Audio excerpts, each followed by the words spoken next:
Hi, magandang gabi sa inyo mga kasawi. Kamusta na po kayong lahat? Naway nasa mabuti kayong kalagayan.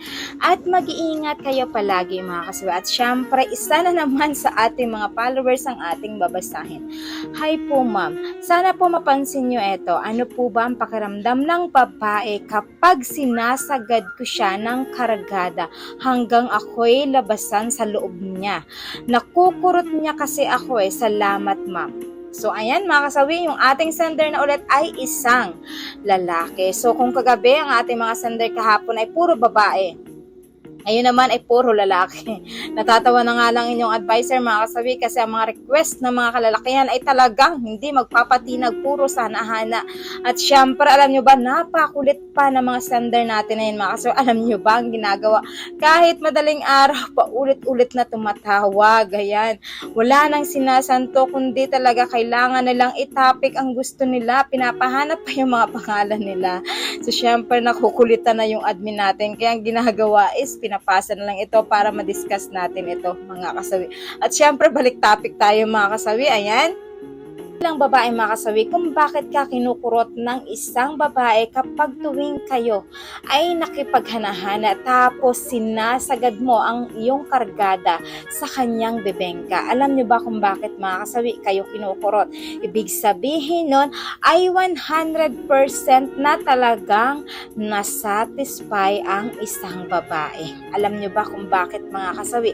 Siyempre ang babae kasi kapag ito hindi nasatisfy, ibig sabihin ay walang gana ito, walang reaction, walang gagawin, kundi nakadapa lang ng ganito na walang pakialam kahit paanong sagad mo sa kanya. Ibig sabihin nun, hindi siya nasasarapan.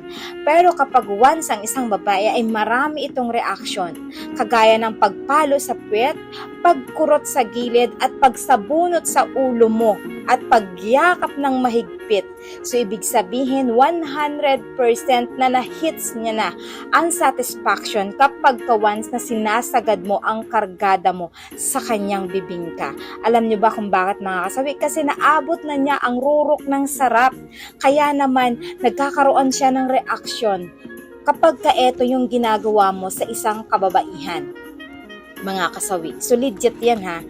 Kasi bilang babae, lahat naman tayo ay nakaka-experience ng ganito na kapag once na talagang nasasarapan tayo, alam mo ba yung ungol ka kapag eto yung nasasagad na, ikaw pa mismo yung nagsasabi sa isang lalaki na, sige na, itudo mo na. Ayan, ipasok mo na sa aking bibingka, isagad mo na kasi eto na, malapit na akong malalabasan mga kasawi. So syempre ang isang lalaki naman kapag ganito ang ginawa ng isang babae at talagang inutusan niya, syempre ang lalaki naman agad-agad na itong isasagad para naman ang babae ay mapapaungol at mapapasarap at masasabi na ito, ay, ang sarap-sarap. Isa pa nga ulit. Ito ulit yung gagawin mo sa akin bukas. So, ganun yung mga words ng mga kababaihan kapag once na nasasagad ang kanilang kargada at malapit na itong malalabasan mga kasawi.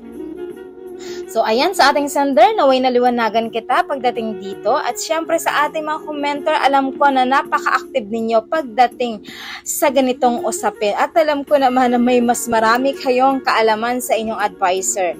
Ayan mga kasabi, maraming salamat sa patuloy na pagsuporta niyo sa akin, sa walang sawang pag-share at pag-comment. Sa mga hindi pa po nakapag-subscribe mga kasawi, pwede kayo mag-subscribe, pwede na rin kayo mag-follow para updated kayo sa topic ko araw-araw. Magandang gabi mga kasawi.